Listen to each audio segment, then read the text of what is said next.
by white men when colonisation occurred in Australia some 200 years ago.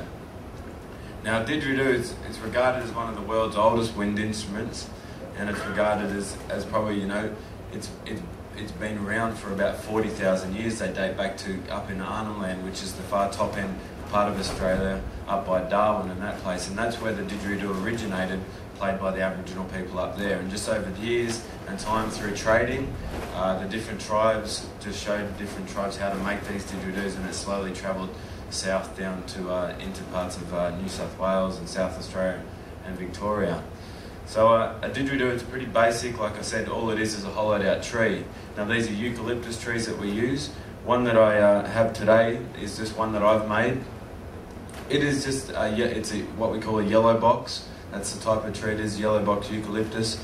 And all that's been done is the termites have done all the hard work for me. So when I've made this, I've gone into the bush and I follow the termite mounds, which are they're either sort of large soil mounds in the ground or up in the trees, and we just follow those mounds that lead us to the trees which the termites have been in. And then it's a matter of just with the back of our axe, just tapping on the base of these trees and just pretty much listening to see which ones are hollow and fully cleaned out. And then it's just a matter of cutting them down, and then just with a large sort of stick or a pole, we put it down the centre at first, and it just cleans out all the dead stuff the termites have left in there. Then just with some hot coals from our fire, just spread the coals down the centre just quickly, leave them in there for about 2 to 5 minutes, just not so you don't want it to burn the whole thing, but just pretty much leave it in there just to loosen up all the dead stuff you couldn't initially get out with the stick. And then it's a matter of just with like a sort of like what we use is it's like a bottle cleaner these days. It sort of has bristles, and we just on a wire, we just put it down there just for about 5 minutes, and what that does is just clean the centre of it totally, just so we get all the dirt and stuff out. Because we want a nice big clean sort of constant hole the whole way through it, because that's what creates the sound. The sound of the didgeridoo is just the sound of your lips vibrating on the inside of the didgeridoo. It reverberates and echoes travelling down the centre of the didgeridoo. So this one's got quite a nice big bell at the bottom, quite a large hole, so it's got quite a loud sound. It's quite wide, so it's quite deep. Just to give you guys an idea of like the difference in the sizes and what the sound does.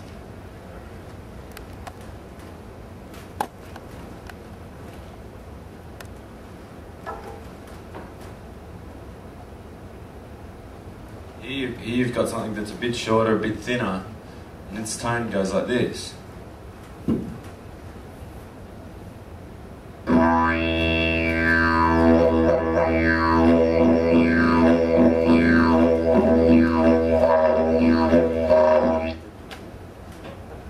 Now just play something a bit bigger like this one, a bit wider, you listen to the sound difference.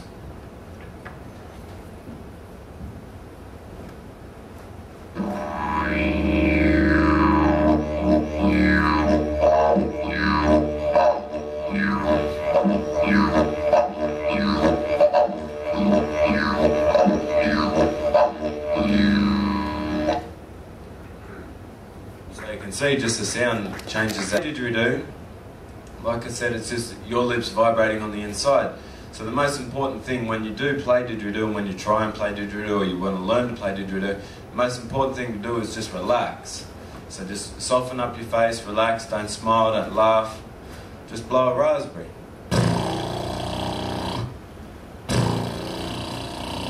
Everyone do that. It's my favourite part of doing shows, because that way I get to see how silly I look every time I stand up here with all these funny faces.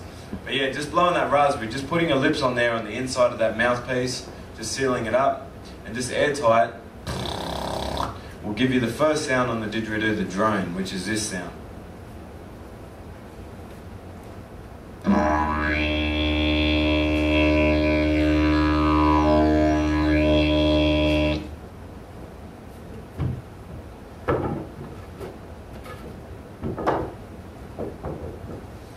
Now, just to give you guys an exact idea what my lips are doing on the inside there, if you imagine this round circle in my hand is like the average size of a didgeridoo mouthpiece, what I'm doing is putting my lips in there, and they're doing this.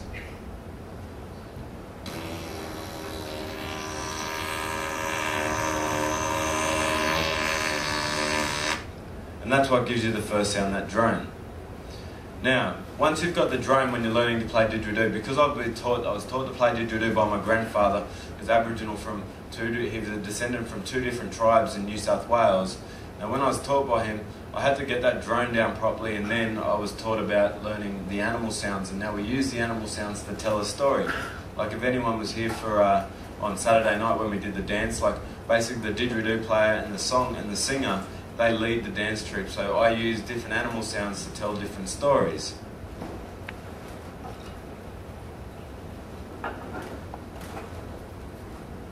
So the first animal sound to learn is probably Australia's most favourite and famous bush animal, and it's one that doesn't require any vocal cords or anything. This one purely is just something that you use your tongue, so just by flicking your tongue up and down in your mouth, it creates probably what is the sound of the kangaroo. This one's pretty basic, and all I'm doing to get this sound is just saying the word doing, doing, doing, doing, doing, doing, doing, doing while I play.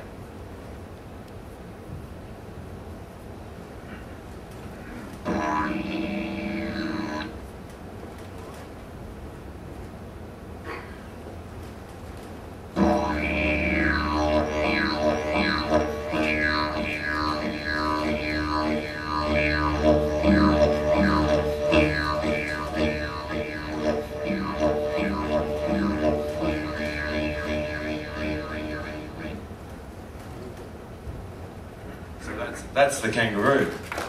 Just like I showed you with your voice, just with your lips always vibrating, and then just saying the word doing, doing, so just flicking your tongue up and down your mouth, which just changes that sound.